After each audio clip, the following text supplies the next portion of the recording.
السلام علیکم ناظرین، بلی ایک خوفناک کہانی ایپیسوڈ لاسٹ۔ کیونکہ وہ زیبا کے روپ میں تھی تو وہ مجسم عورت تھی، اور اس کا اس طرح بے پردہ ہو جانا وجاہت اور آگاہ جانی کے لیے بے حد تکلیف کا باعث تھا۔ وہ شیطان تھی، مگر شاہ جی کے عملیات کے آگے اس کی ایک نہ چلی تو وہ ان اوچھے ہتھ کنڈوں پر اتر آئی۔ وہ چاہتی تھی کہ شاہ جی اس کے ظاہری جسم سے متاثر ہو کر عمل سے بہک جائیں اور وہ وار کر سکے۔ آگاہ جانی وجاہت کے سینے میں منہ چھپائے سسک رہی تھی اور وجاہت آنکھیں پینجے ورد کیے جا رہے تھے۔ شاہ جی کے چھوٹے بھائی نے کہا کہ اس کی طرف مت دیکھو، زمین دیکھو اور بس اذکار کرو، زبان تار رکھو، اس کی آنکھوں میں دیکھو تو افسوں ہے، تمہارے قدم آپ اس کی طرف بڑھنے لگیں گے۔ یہ تم میں سے کسی کو بھی مہرہ بنا کر عمل روکنا چاہتی ہے۔ وہ اس برہنہ حالت میں حصار کے گرد ناچ رہی تھی اور حتی الامکان اس کی کوشش میں تھی کہ ہم میں سے کوئی اسے دیکھے۔ یہ وار شاہ جی کے نفس پر تھا، مگر شاہ جی نفس کے غلام نہ تھے۔ غصے کی وجہ سے یا جلال شاہ جی کا چہرہ تب کے سرخ ہو رہا تھا اور تسبیح کے دانے مستقل حرکت میں تھے۔ ابا یومی کے اس ناچ کے دوران سینکڑوں غلام بلیاں آن موجود ہوئیں اور اس ناچ گانے میں اس کا ساتھ دینے لگی۔ کچھ انسانی شکل میں تھیں، وہ موجود تھیں تو ابا یومی کی طرح لباس سے آزاد تھیں اور حصار کے گرد انتہائی بیہودہ حرکات میں مصروف تھیں۔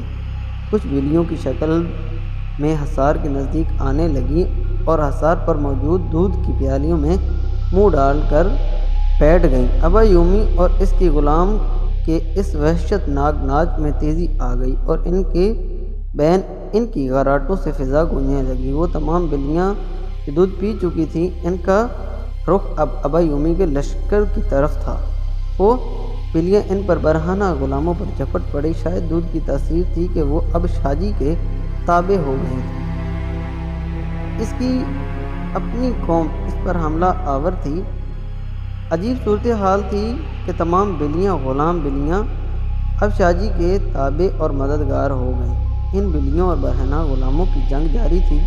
بلیاں عورتوں کے جسم پر لپک رہی تھیں اور اب وہ ارواح بد بلیوں کے حملے سے بچاؤ کے لیے چیختی چلاتی خود کو بچاتی ہمارے چاروں طرف دوڑ رہی تھیں۔ کچھ بلیاں ابا یومی کے جسم سے چپکی سے نوچ کو سوٹ رہی تھیں اور تھوڑی ہی دیر میں حسن اور بیہودگی کے پیکر اب بدصورت زخمی گنجی بوٹیوں میں بدل چکی تھی۔ یہ ایسا منظر تھا کہ آج بھی بھلائے نہیں بھولتا۔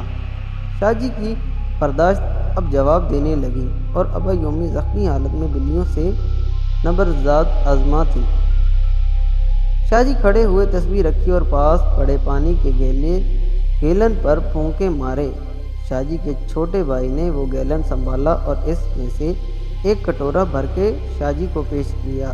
اب شاہ جی تیز آواز میں عمل پڑھ رہے تھے اور منحوس کی آواز اذکار کی آواز میں دب گئی۔ تمام غلام بد ارواحیں زمین پر پڑی تڑپ رہی تھیں اور ابا یومی غصے میں حملہ آور بلیوں سے جان چھڑانے کی کوشش میں لگی تھی۔ شاہ جی ہم سب کو گھور کر حصار کو توڑتے ہوئے آگے بڑھے اور بد ارواحوں کے زخم و وجود پر پانی چھڑکتے آگے بڑھے۔ ان کے جسم پانی پڑنے سے موم کی طرح پگھل کر بہہ رہے تھے۔ ان سے دھواں اٹھتا محسوس ہوا تھا۔ تمام پر پانی چھڑکنے کے بعد شاہ جی ابا یومی کی طرف بڑھے۔ تمام بلیاں دور ہٹ گئیں۔ ابا یومی زخمی زمین پر لیٹ رہی تھی جیسے اسے جلتے توے پر لٹایا گیا ہو۔ شاہ جی نے دونوں ہاتھ بلند کیے تو ہمارے پاس جھاڑیوں میں ہلچل پیدا ہوئی اور ان جھاڑیوں سے کانٹے دار چھالوں سے بنی رسیاں خود بخود چلتی ہوئی ابا یومی کی طرف بڑھیں اور اس کا جسم اب خاردار رسیوں میں جکڑا ہوا تھا۔ رسیاں مستقل اس کے جسم پر کستی چلی جا رہی تھیں۔ وہ کانٹے ابا یومی کے جسم میں پیوست ہو چکے تھے۔ اب وہ درد سے کرا رہی تھی۔ شاہ جی نے پانی اس پر چھڑکا اور اب اس نے بلی کی شکل اختیار کر لی، کالی منحوس زخمی بلی۔ شاہ جی کے ہونٹ حرکت میں تھے، پانی کے چھینٹوں سے یوں سمجھیں کہ اسے آگ لگ رہی تھی۔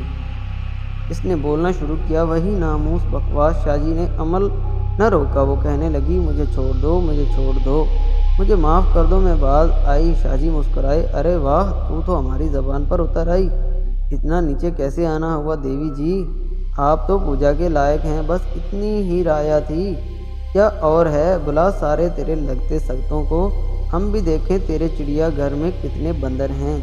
دیکھ عالم، میری تیری کوئی دشمنی نہیں ہے، مجھے اذیت سے نکال، صرف اس لڑکی کا جسم درکار تھا اور اب میں اس سے بھی دستبردار ہوتی ہوں۔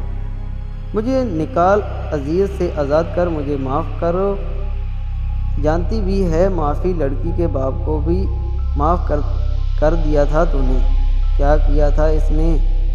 لڑکی کے خاوند کو بخشا تو نے، کیا بگاڑا تھا اس جوان نے تیرا؟ تو نے معاف کیا اس خاندان کو، اپنی ہوس اور شیطانیت میں بچی کی زندگی خاندان برباد کر دیا، اور جو اب اس اذیت میں نہ ہوتی تو کیا میری درخواست پر معافی کر دیتی؟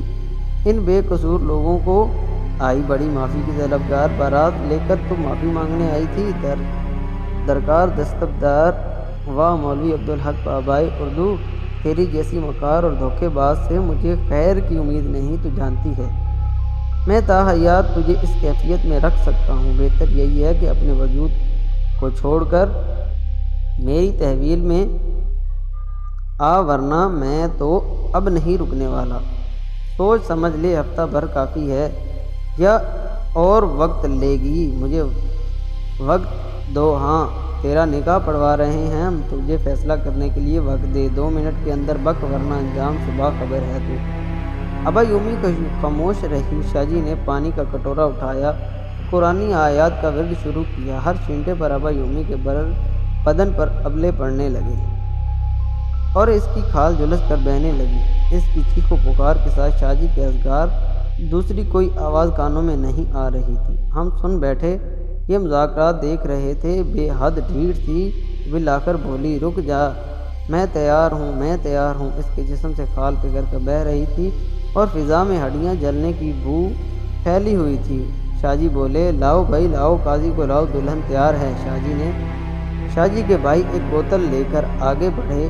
وہ بوتل شاہ جی نے ابا یومی کے منہ کے نزدیک کی اور کہا، ابھی کے ابھی بغیر کسی مکر و فریب کے 3 سانسوں میں یہ نجس جسم چھوڑ کر اس دولت میں آ جا، اس عہد کے ساتھ کہ تا حیات میری یعنی پیر سبق اللہ شاہ کی غلام رہے گی، اور جو کبھی سرتابی تو نے کی تو فنا کے سوا دوسری کوئی بات نہ ہوگی۔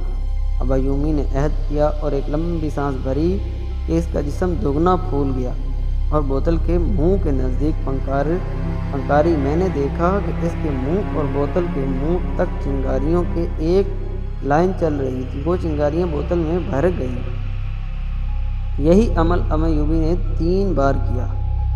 اس کے بعد شاہ جی نے بوتل کے منہ پر کچھ پڑھ کر پھونکا اور بوتل کو بند کر کے بھائی کو پکڑا دی۔ لو بھائی، بند گئی بلی کے گلے گھنٹی۔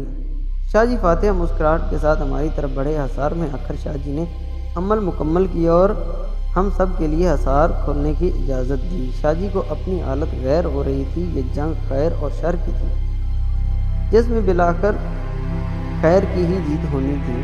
آغا جانی رو رہی تھی، سبیہ بہن خدا کا شکر ادا کریں، اس نے آپ اور آپ کے خانزادے پر کرم کیا ہے، آپ کی بیٹی اب آزاد ہے، اس کی جان کو کوئی خطرہ نہیں، اب میرے ساتھ آئیں۔ ہم سب ایمبولینس کی طرف بڑھے۔ زیبا ابھی تک بے ہوش تھی اور نرسیں ایک دوسرے سے جڑی سمٹی بیٹھی تھی، شاید کھڑکی سے انہوں نے تمام مناظر دیکھے تھے۔ وہ خوف زدہ تھیں۔ شاہ جی نے ان پر دم کی اور تسلی دی کہ اب سب ٹھیک ہے۔ شاہ جی نے زیبی کو بازو پر تعویذ باندھا کھول لیا اور وجاہت سے کہا، بیٹا اب یہ ٹھیک ہے، کوئی اثرات نہیں ہیں، ہاں کمزوری بہت ہے، اب زیبا کو صرف علاج کی ضرورت ہے، انشاءاللہ میرے رب کے حکم سے 2 ہفتے میں بہت بہتری آئے گی، اسے اب اسپتال سے لے جائیں۔ آغا جانی تشکر اور ممنونیت کے اشک نچھاور کرتی زیبی کو پیار کرتی رہی۔ سب نے بہت شکریہ کے ساتھ شاہ جی سے اجازت چاہی۔ وجاہت اور آغا جانی کی خوشی کا کوئی ٹھکانہ نہیں تھا۔ وہ بار بار شاہ جی کے گلے لگتا، کبھی ان کے ہاتھ چومتا، کبھی میرے گلے لگتا۔ سبھی کی آنکھیں نم تھیں اور دل خوشی سے لبریز۔ مغرب کا وقت ہو گیا تھا۔ ہم نے شاہ جی سے اجازت چاہی۔ شاہ جی نے سب کو دعاؤں میں رخصت کیا۔ آخر کار بلی اپنے انجام کو جا پہنچی، ختم شدہ۔ امید کرتا ہوں میری یہ سٹوری آپ کو اچھی لگی ہوگی۔ اگر میری یہ سٹوری آپ کو اچھی لگی ہے تو میرے چینل کو لائک کریں، سبسکرائب کریں اور بیل آئیکن کے ساتھ کو پریس کرنا نہ بھولیں، تاکہ اس طرح کی مزید اچھی ویڈیو میں آپ لوگوں تک پہنچاتا رہوں۔ ملتے ہیں اس طرح کی ایک اچھی اور خوفناک کہانی میں، جب تک کے لیے اللہ حافظ۔